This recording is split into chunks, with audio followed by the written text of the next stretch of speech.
Okay, hello. So it's 4 o'clock. We're going to get started on today's lecture, topic 6. So before we get there, I do want to spend a little bit of time talking about the Lab 3 formal report. And actually, before I talk about the Lab 3 formal report, I will say that I have the first report graded, and you can get your grade through Moodle. So you go into Moodle and there should be a comment sheet that I've provided with everyone's Lab 1-2 report. And you can take a look at the comments and see what I have to say. A couple of general things about it. The first report, you can probably see that I'm very thorough with my grading. And I'm looking that you are answering the questions and that you're being specific. And that you're really earning your answers. You first of all have to make sure that you are actually indeed answering the question that is found at the end. So if the question says, for example, how can we improve resolution? Telling me what resolution is not the answer. You got to tell me how you're going to improve it. The more specific you are, examples, those kind of things are all helping with providing a good answer. So for resolution, you can talk about changing the refractive index, but what does that mean? How are you going to change the refractive index? So you can use better materials. You can use quartz, or you can use glass instead of plastic, et cetera, et cetera. So take a look at the comments. If you have any questions, please feel free to contact me. If you didn't do so well, just keep in mind the first report isn't worth very much. It's this Lab 3 report that you really want to do well on. It is worth 12% of your final grade, and so it's important that you do well on this Lab 3 report. Today I want to talk about title, introduction, and methods. Maybe before I talk about that, I will mention that if you do poorly on the Lab 3 report, there is a second chance report. You can do the Lab 7 report as well, and I will take the best grade between the two. But don't worry about that now. Right now, you want to focus on the Lab 3 report. Everyone has to hand this one in. The Lab 7 one is optional. So I want to talk about title. Title's worth 2 marks out of 100. Shouldn't take you too long. What you need to do is give me a descriptive title about the experiment. So what was done? So if you think about the variables of our experiment, our variables include temperature and also solvents. So I need you to say something about temperature and solvents and what we were testing. We were testing membranes. So you better have those 3 words in there: membrane or membranes, temperature, solvents. Last thing you need to put is the species that was tested. So make sure you have the binomial name of the species. I will let you sort out how to do that. I have some examples here from a different lab, and we can take a quick look at those. So here's some titles here. So this is for Lab 6. Lab 6 is a biofuels lab where we're producing ethanol and we're using different parts of the corn plant, so the kernel or the cob or the stem, etc. So you can see I have 3 titles here, and they're all okay. They could all use a little bit of maybe improvement, but you can take a look at some of the information there. So if you take a look at the first one. First one has this thing here, which is good. That's the species binomial name. So that's one of the things that you need to have in there. And then fermentation of corn does not really tell me what was done in the experiment. Okay, so maybe it tells me some fermentation occurred, but what were we trying to do? So if you look at the second one, investigation of the most suitable parts of the corn plant. That's actually not too bad. It's telling me that we're testing different parts of the corn plant, so that's one of the variables, and we're looking at production of biofuels. Maybe we want to say which part of the corn plant produces the most ethanol or something like that. You can see that they did not put the binomial name. So a little bit of room for improvement. It's certainly more descriptive than the first one, but then again, missing the binomial name. Third one, kind of some of the same criticism. It's not too bad. Maybe somehow put in there, trying to investigate which part of the plant produces the most ethanol might be helpful to have that incorporated in the title. But the third one's not too bad. I would probably give 2 marks out of 2 for the third one, even though it's not perfect. But but it's not too bad. I think it has everything that I need in there.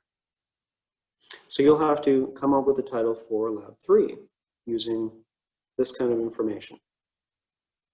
So the introduction, we talked about the introduction in the last report as part of the pre-lab assignment. So hopefully you had these 3 things in your answer: background information. So what do I mean by background information? Well, what was the lab about? The lab was about membranes. So maybe a little bit of information on what a membrane is. I'm not looking for a huge essay on membranes and transport. I'm looking for, maybe a small paragraph and talking a little bit about maybe temperature and solvents. I don't need a big explanation of spectroscopy. This isn't a lab for us to talk about how spectroscopy works. Okay, spectroscopy was the tool we used to get information about the membrane. So you can mention that in the objectives of the purpose, but I don't need a big paragraph on the principles of spectroscopy. Background information, we're talking about membranes, maybe what's in the bead. So remember, you've got the pigment, beta-cyanin, and then it's inside the vacuole, inside the tonoplast. Objectives, what were we trying to do? Again, that's where you're going to include the variables, temperature and solvents, and what were you doing, what were you trying to do here.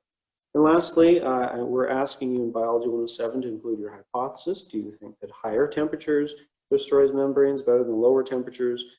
What do you think is going on with the solvents? Are the polar solvents making more damage, or are the non-polar solvents giving more damage? Usually when you talk about a hypothesis, you're talking about a trend or something like that, right?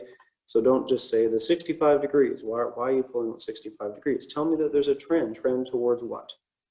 Okay, so that's going to be about 1.5 pages, and then you're going to have the methods. So the methods, you're going to have 2 things. First thing you're going to have is you are going to tell me where you got the method from.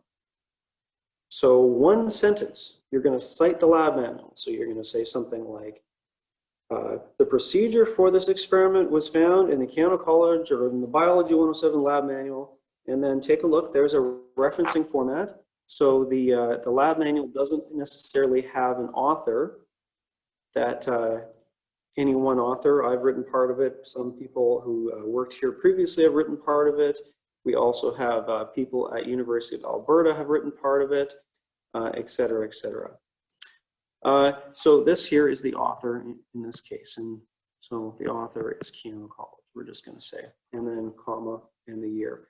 Notice that the period is at the end. Some people like to put the period in the wrong spot. I see somebody has a question and they said, would you use I in our hypothesis, or do we write in a different point of view? That is actually a good question. Usually in technical scientific writing, we're not using I. We're getting a little more loose in the last decade or so. So I think for a hypothesis, I would be okay with you using I. Maybe if this was 20 years ago, that would not be acceptable at all. But like I said, lately in the last decade or so, there's been a lot more flexibility in kind of point of view. So you could state the hypothesis. You could say the hypothesis for this experiment was, and that we would avoid saying I. But I think I would allow that for the hypothesis, not for the other parts. So for methods, like I said, 1 sentence, we are citing the lab manual. Okay, so make sure you have that. And then the rest of it is a concise description of what was done. 1/2 page. So I know people are thinking, holy cow, think about all the stuff that we did, right? You made the standard curve, we did the temperature test, we prepared the beetroots, there was the solvent part. How are you going to squeeze that in 1/2 page? Well, you're going to be concise, and I'll show you some examples right now. Actually, on the next page. So it says, it must be clear as to how you did the experiment without going into excessive details. So what specifics do I want? Let's take a look at my examples here. So you can see I have a couple of examples here, and this is talking about the temperature part of the experiment. So you can see, well, the first one, you can see we've got the lab manuals referenced, so that's good. Oops, go back. The lab manual reference, that's good. And somebody starts talking about 6 5-millimeter beetroot plugs were prepared and exposed to various temperatures, et cetera, for 2 minutes. So it doesn't have all the information there because I'm not going to write you a huge paragraph. You'll have to write this on your own. But let's take a look at the second one here. So it says a ruler and a razor blade were used to measure and cut at least 6 beetroot discs for 5 millimeters of beetroot disc replaced in cheesecloth. Okay. So you can see both of these are giving information. But what I want to show you is the second one has the kind of detail that you will never be able to squeeze all that in half a page. So notice the first one. I want to just outline this sentence here. 6 beetroot plugs were prepared. So all of that stuff in the second part is said in just a few words, right? It doesn't matter how they were prepared. It doesn't matter if I used a razor blade. It doesn't matter if I used scissors or a knife or whatever. It doesn't really matter how I rinse them and wash them. I mean, it does in the big picture of things. But if I was somebody looking at your report and I really want to know how to do it, I would look at the reference. And what reference is that? Keanu College 2017, it says. I would go back to that original source and read the details. In this case, really, the key information is that we made beetroot plugs.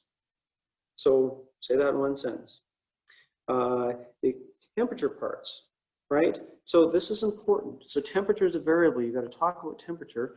And what's important are the actual temperatures used, right? So these are important to list and how long the temperature exposure was for.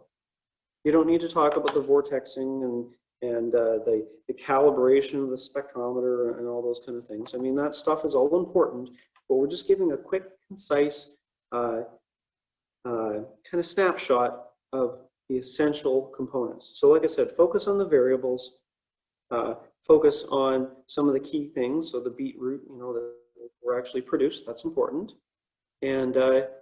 And see if you can squeeze that in half a page. As always, if you have some stuff you want me to look at, you're wondering, you know, oh, is this too long or too wordy?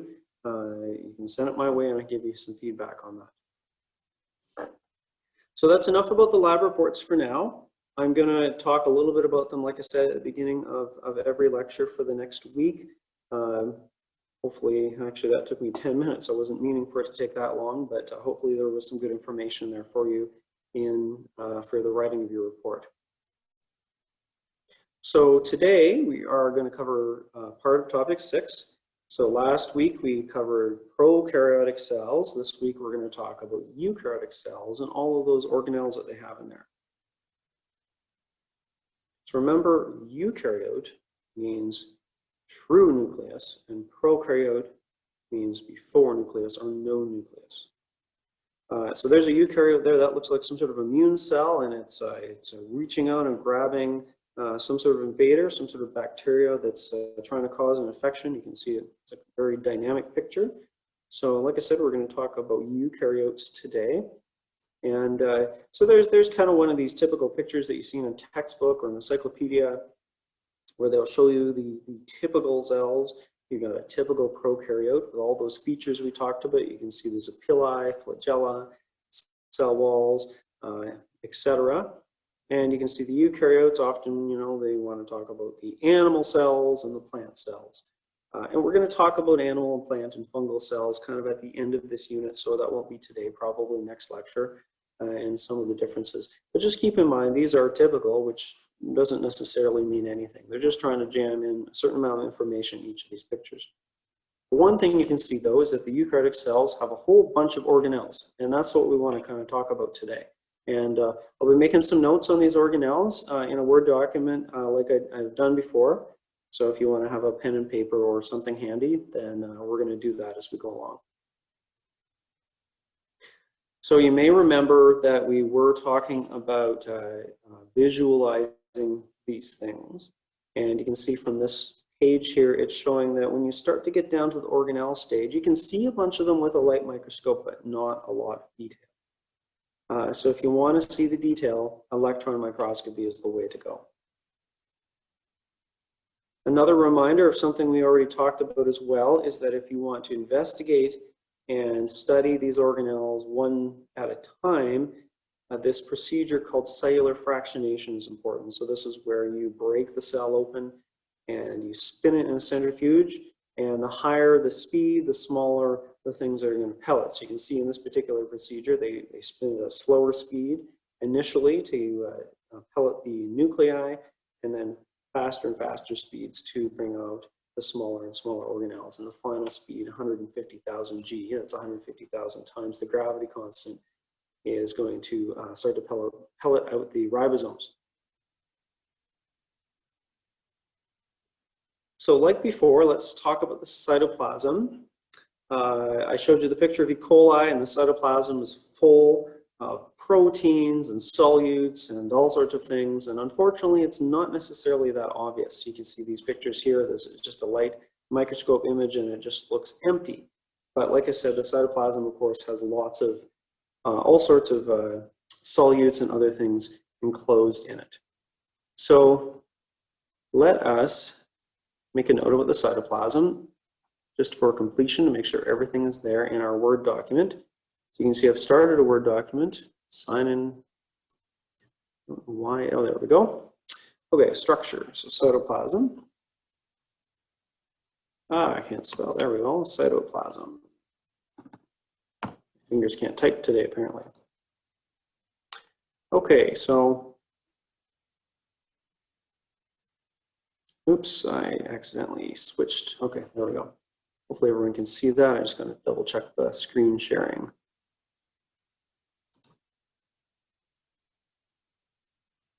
Okay, I think the slide said something like a gel of solutes, proteins, and fibers within the plasma membrane. So that's probably the best we're going to have for this. We could talk a lot about the cytoplasm, but really it's full of all sorts of things. And you can see those three things that I have listed there: solutes, proteins, and fibers. Proteins, of course, includes enzymes, and I guess you could include ribosomes in that as well, as something that's found in the cytoplasm. Maybe I'll put that.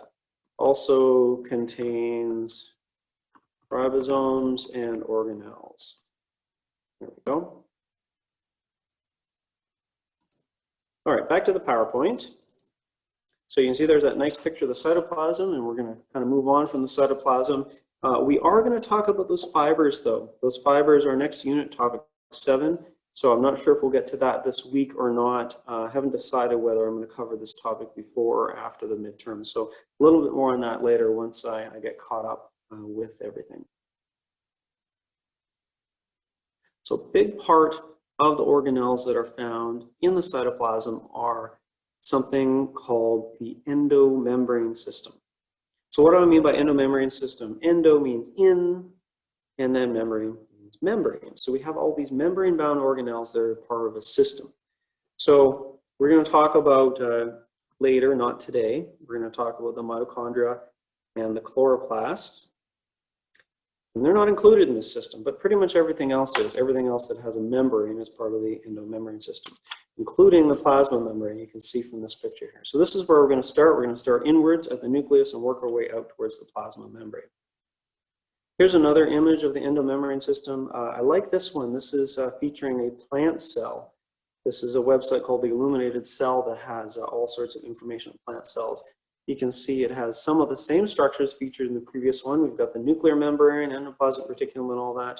And then it has a few other things that, such as a vacuole. That's something you're not necessarily going to see in an animal cell. It's got oil bodies and other interesting little things and features that you would see in a plant cell only. So let's start off with the nucleus. So you probably know that the nucleus is where the DNA is contained.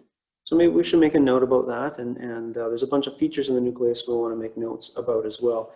Usually the nucleus is quite large and often very visible in a lot of cell preparations because it is very large. Not necessarily colored, so it may or may not be obvious until it's actually stained. So let's make our note about the nucleus. So nucleus contains the cell's genome, so we'll just put in brackets DNA.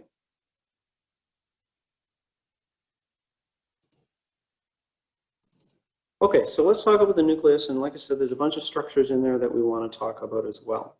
Notice this note I have here, it's connected to the ER, the endoplasmic reticulum. You can see that, I'll just draw on the screen here. You can see these membranes are all connected. So they are all part of one system. So there's the nucleus. You can see one of the first things we're going to talk about there is the chromatin. So what is the chromatin? The chromatin is the DNA and associated proteins. So I'll make a note about that as well. So chromatin, and we'll use the word chromosomes as well.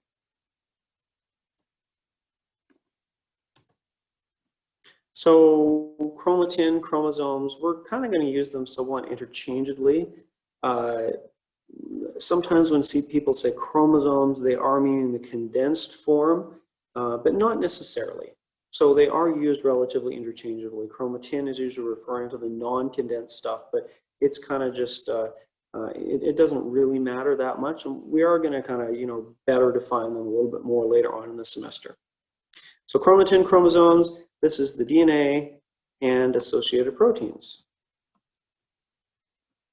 And these proteins have a name. They are called histone proteins. And we are going to talk about histone proteins later on in the course. So I will show you in the slide. You can actually see them in the slide, these histone proteins. So we'll go back and take a look at them, but we will talk about them in more detail later on in the course. So these little tiny purple things right here are histone proteins. They're kind of like little spools, so the DNA doesn't get tangled. So the histone proteins are really important for the chromatin. So that's a chromatin. Like I said, much more on DNA and all the functions around DNA kind of in the last third of the course. There's this note of what I just said. Chromosomes are made of chromatin, which is DNA, and associated proteins, which is these histone proteins, and a few other kind of related proteins. So something else in the nucleus is the nucleolus. So the nucleolus, you'll often see one or two in an animal cell, plant cell. Sometimes you see a lot more, and it stains really well. And so what is in the nucleolus? It turns out there's a bunch of proteins and RNA in the nucleolus, and this is where ribosomes are being produced. So ribosomes are made of proteins and ribosomal RNAs. The nucleolus is actually where all these things are starting to, so the RNA is being synthesized and the proteins are associating with that ribosomal RNA. So there's a nice picture of a nucleolus there in the slide, and you see some other features, some mitochondria and endoplasmic reticulum in that picture as well. So I thought I had another picture of the nucleolus, maybe I don't, but we will make our note here. So nucleolus, this is a site of ribosome assembly, we'll call it. There we go. All right, next thing on here, we have the nuclear envelope. And so this is actually a double membrane system. I think, do I have a zoom in picture? There we go. So if you take a look at the zoom in picture, you actually have one layer of membrane here and it folds in on itself and it's a double membrane. I'm not really sure why it does that. Maybe it has something to do with efficiency or security or something like that, who knows. And we have this giant complex of proteins here, and this is called a nuclear pore. So the nuclear pores are like security guards, and they let some things in and they let some things out. If I don't have a slide for this, I will come back to this one and make some notes. There's some nuclear pore complexes. I can't remember how many proteins are involved in these things, but they're very large. If you look at that, I don't know if I can count. Let's see here, 1, 2, 3, 4, 5, 6, 7, 8, and then 9 maybe. I'm not entirely sure, but it's a large complex. Like I said, allows some things in and some things out. There's some more pictures of one. This one has been colored. They're colored kind of a bluish, tealish color. So I thought that was another nice picture. You can see all the spots in the background. This cell is just loaded with ribosomes. So I don't have a note there. There's a good spot here for a note about nuclear pores. So let's just think about for a minute about what goes in to a nucleus.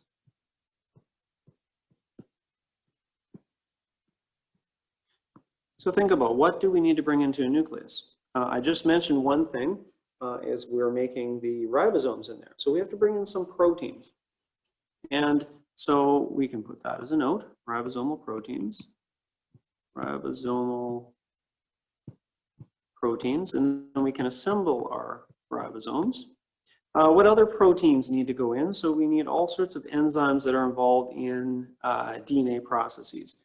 So enzymes, so we're talking about things like the DNA polymerase, RNA polymerase, et cetera. All those things are made on the cytoplasm. So enzymes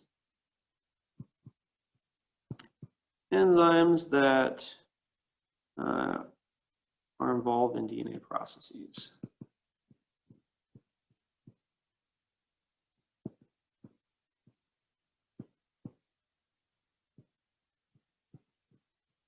All right, the last thing is, of course, the DNA parts. So what are these parts called? DNA components are called nucleotides. Okay, so not a lot of space left. I'm hoping I can fit the rest in the corner here about what goes out. So I'm going to write just a little bit smaller. What goes out? There we go. So first thing on that list, ribosomal components go out, go in, and then assembled ribosomes go out. So not fully assembled, actually just the subunits. So ribosomal subunits. Ribosomal subunits. Hopefully that is neat enough you can read it. What else goes out? So the DNA doesn't go out. The DNA is stuck in the nucleus. The only time the DNA escapes the nucleus is when the cell undergoes mitosis or meiosis, but RNA needs to go out. So that's something else that's important. So RNA, and we're talking about messenger RNA, transfer RNA, and there are other types of RNA, but those are kind of the ones we're going to focus on at the moment. We're actually going to talk about 6 types of RNA, but again, don't worry about that till like a much later topic. There are other things that need to go in and out, but those are really the key things to think about for Biology 107. So maybe I should write a note about the nuclear pore complexes. So here we go, nuclear pore complexes.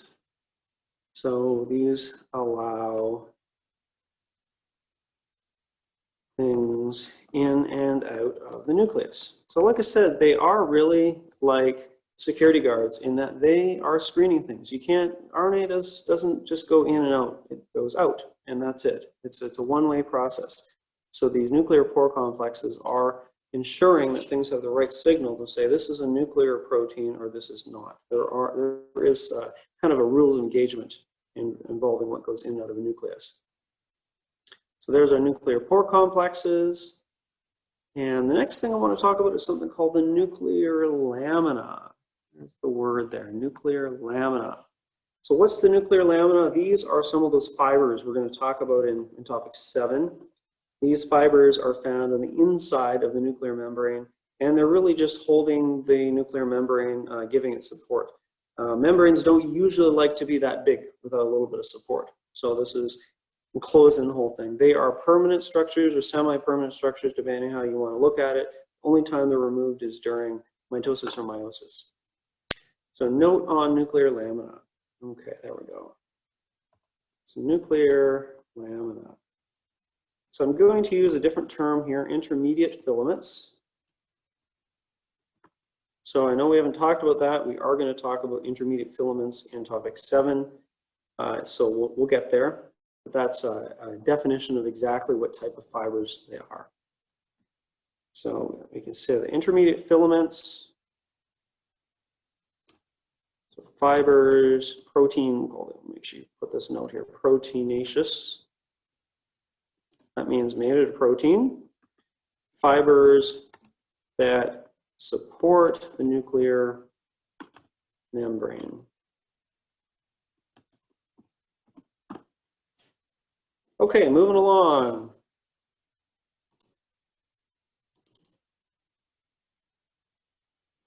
So there's the nucleus. There's the nucleolus. Nucleus, nucleolus. Two similar words, two different things. Make sure you don't get those two confused about what the nucleolus is. So let's move outward, and we're going to move towards the other parts of the endomembrane system. So maybe just a quick test ourselves kind of thing here. So this is a picture, I found this on Wikipedia. It's kind of cartoony, but we can see some of the features we just talked about. So number one, for example, is the nucleus. Number two is the nucleolus. So what else do we have here? Number three are the nuclear pores.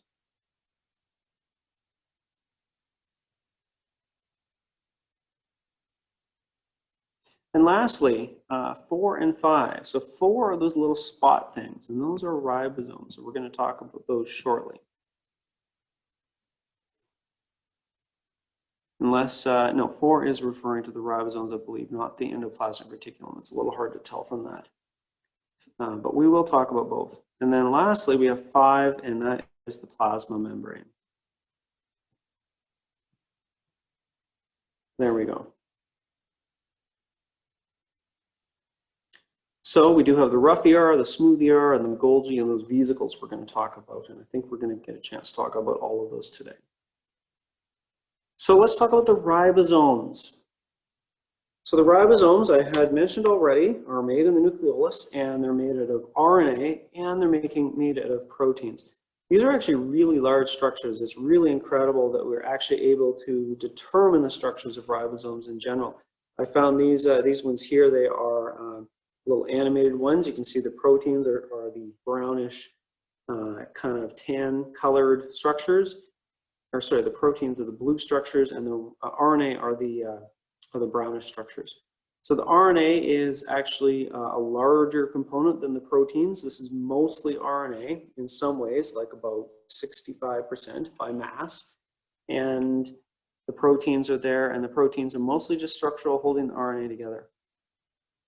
So if you watch the large subunit at the top, it's coming around now. You'll see there's a little green patch. There it is. It's kind of hiding in there. It's gone. Coming around again. So the green patch is the catalytic site. So that's the active site where new peptide bonds are produced. So ribosomes, of course, are involved in translation. Translation being the process of making proteins, so stringing together amino acids. I showed you this slide here before. This is a slide showing the differences between prokaryotic and eukaryotic ribosomes, and size is a difference, and the components of the different RNAs and the proteins is actually a little bit different. Both of them do have a large subunit and a small subunit. You can see the prokaryotes have 50S small subunit, or sorry, 50S large subunit and a 30S small subunit, whereas the eukaryotes have larger subunits. So similar but different. I think I had mentioned that this is a good thing because we actually have drugs that will target the bacterial ribosome, and that's a good thing because the bacterial ribosome is different. We don't want the drugs to affect the human cells. We only want to kill off the bacterial cells. So ribosomes, as I mentioned, these this is the process where translation occurs. Translation, of course, is the process of protein biosynthesis. So let's throw our note in there. So we have ribosomes. Function is translation,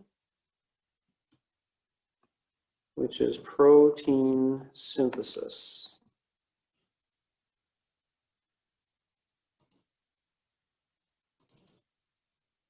So where are these ribosomes found?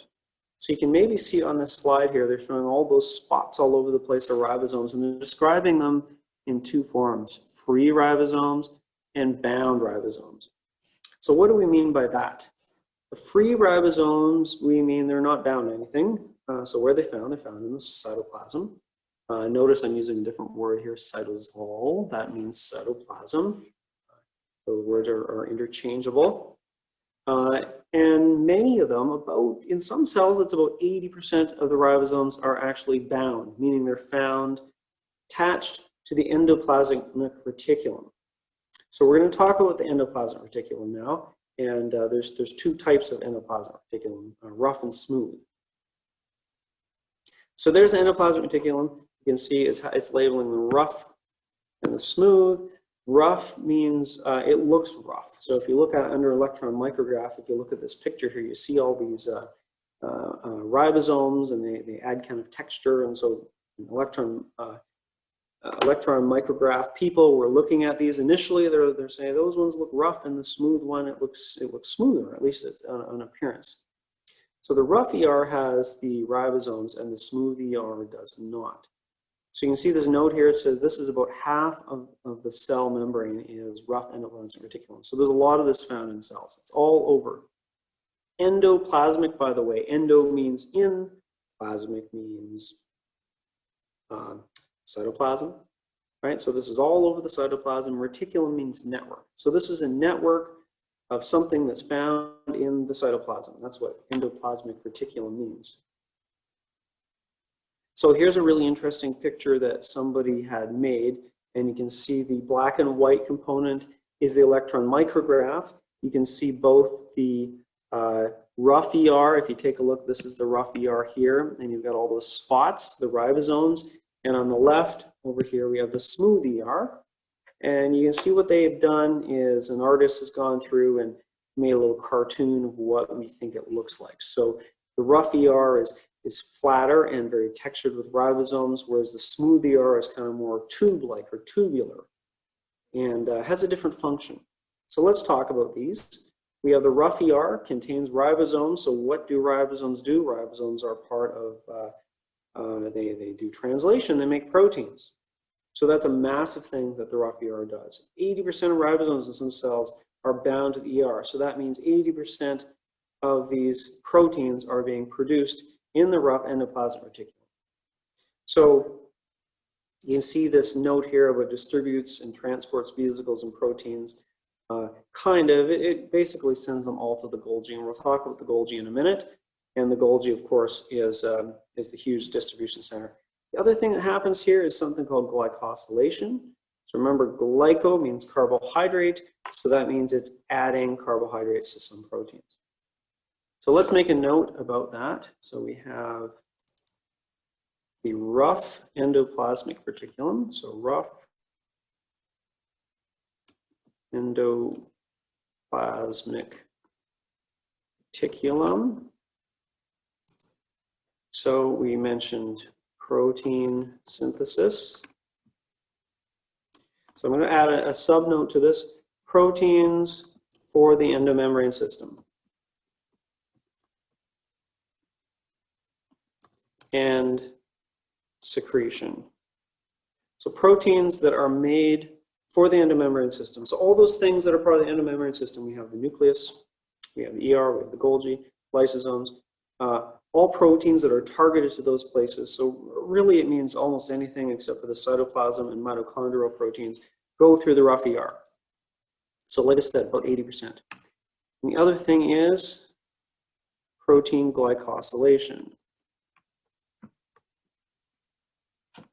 So two things there, the main thing being the synthesis of the proteins, and then glycosylation is, of course, just a modification of some of these said proteins. Okay, so moving on. So what about the smooth ER? Here's a little cartoon about the smooth ER. You can see he's saying, hey ladies, how about a date? And they're saying, sure thing. So he's smooth. You know, in that context, it means he's, a sweet talker. Whereas the rough ER on the right side, he says, oh man, he gets all the girls. So cute little cartoon for you. Hopefully you enjoy these cartoons. I think they're great. So what's a smooth ER doing? Kind of the big one here. Synthesis of lipids. So why are we synthesizing all these lipids? Go back and think about topic 2. We have phospholipids in every single cell in the body. So this is where we make phospholipids, and other lipids too can be made in the smooth ER. Rather than synthesis of proteins, we're having synthesis of lipids. You can see these other two features. These are really kind of features that are specific to the different tissues, so detoxification of drugs. We're talking about the liver, storing calcium. We're talking about muscle tissue. So the smooth ER can have a lot of specialized functions in various tissues. So that's what my note is going to say about the smooth ER. So here we go, smooth endoplasmic reticulum. So we have lipid synthesis and specialized function in various tissues. So I'll put an example, calcium storage in muscle cells. Make a little superscript for the 2+. You're looking how to find that function. In Word, it's pretty easy. You can just bold that, and way up here, there's a little superscript format. If you can't find it, you can click on font, and you can find it right in here.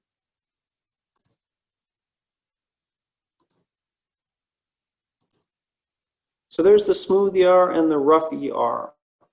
So the last thing I want to talk about today, or one of the last things I want to talk about today, was the Golgi body. So the Golgi body was named after some guy. So Camillo Golgi. I'm not sure. That's sounds Italian maybe. So he was looking at under microscopes, and he was staining something that nobody had seen before. So lucky for him, he got to name it after himself, or maybe they named it after him after he died. I'm not really sure. But it's got an interesting name, the Golgi body, or the Golgi apparatus, or sometimes just the Golgi. So what is going on? The Golgi is, it looks like a bunch of kind of flat pancakes, and they look floppy, and maybe there's a bunch of syrup on it, sort of some blobs all around. And so that's kind of what it is. It's a bunch of stacks of membranes, and these blob things are coming and going. And so what are these blob things? I guess I haven't quite talked about these yet, but these blob things are called vesicles. So these vesicles are produced at the ER when proteins are made. The proteins are packaged up in these little vesicles, and the vesicles are sent to the Golgi. So a lot of material around the cell is transported in these little membrane vesicles.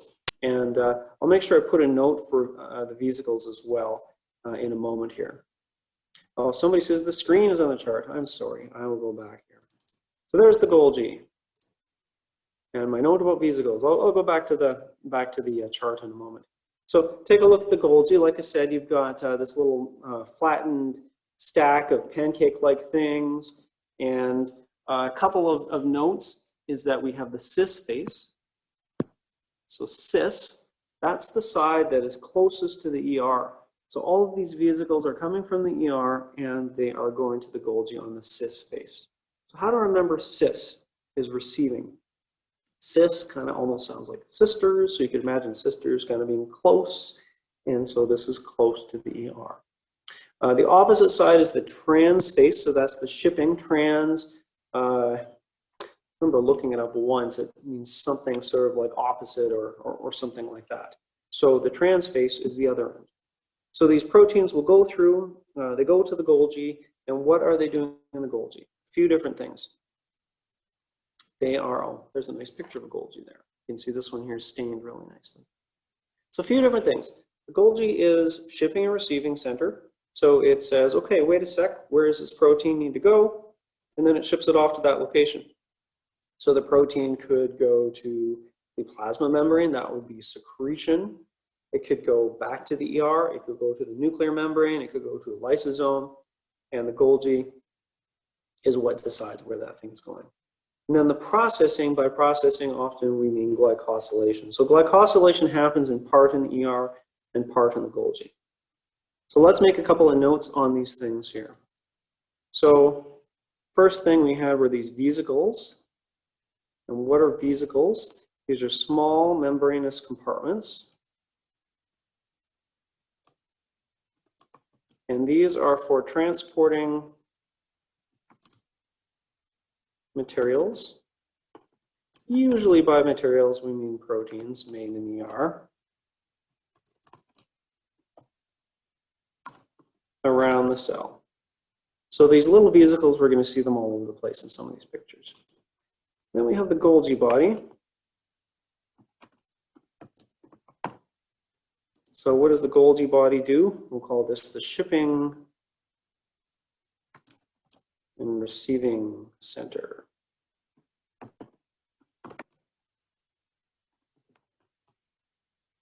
So what is going on there? So sends some proteins to be secreted, sends some proteins to other organelles of the endomembrane system.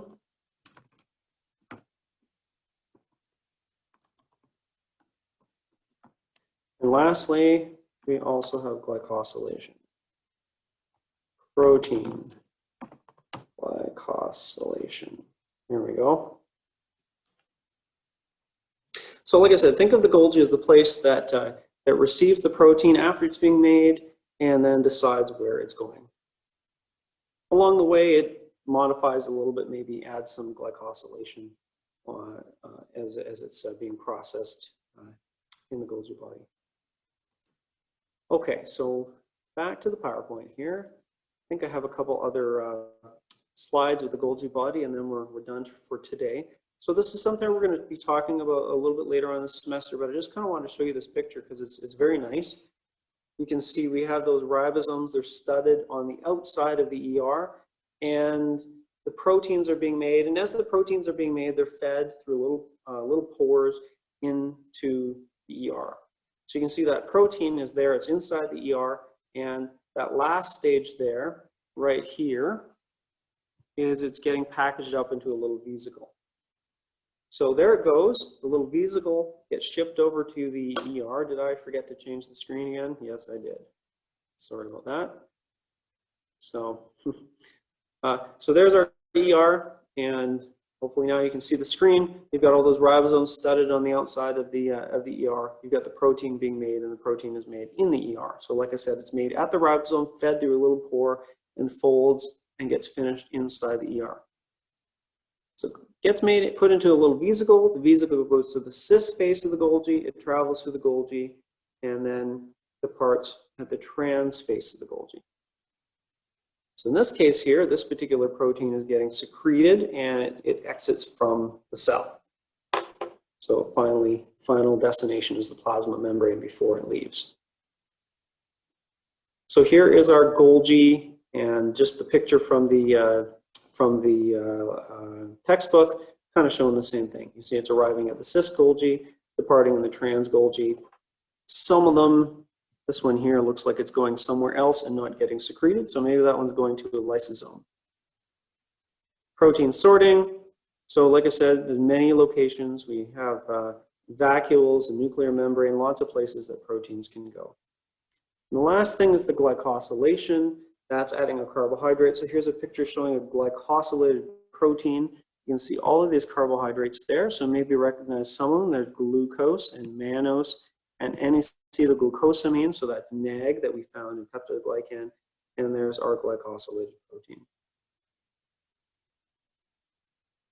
So there's a cute little picture I thought I'd show you. You can see some of the organelles we've been talking about. You can see the big thing on the right. The big blue thing is the nucleus. Got lots of nuclear pores. And then the Golgi is way up here in the corner. So I'm just looking at the time, and we're basically exactly where I wanted to finish today, was talking about the Golgi apparatus.